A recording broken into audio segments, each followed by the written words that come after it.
Rolo Tomassi, aside from having a band name that reminds me of a pasta baker had last Thursday night, have left me quivering with a post-hardcore release to remember for the entire year. Not only does it have a really cool title that switches on the usual idiom that'll probably become a few Instagram bios, but for the first couple of tracks it lulls you into a false sense of security with a bunch of gorgeous twinkling ambient/post-rock instrumentals. The soft kind, the glistening kind, the starry sky kind. As wondrous as these tracks are, I think this album takes a fair while to really pick up, as it's like a loading screen with pretty music. Though once we're into the rumbling and abrasive core of the album, we're off like rockets, and some of the most solidly performed post-hardcore and post-rock to hear this year, even if it pulls heavily from the expected sound in both genres. Lots of crescendos and screaming, but the kind with such gusto and atmosphere, and I say atmosphere as if this thing was soaked in a mist, the kind of hardcore music so transcendent and makes you feel like you're ascending merely in your office chair. Songs like Contretemps and A Flood of Light are here to bowl you over like a 10-pin, but a really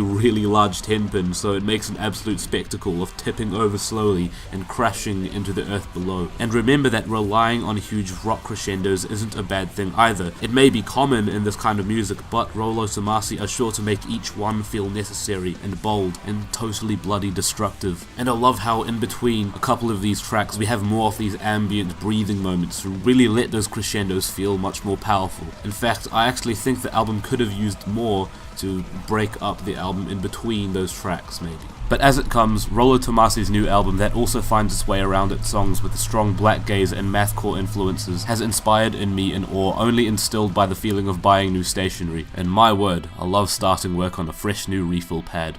8 out of 10.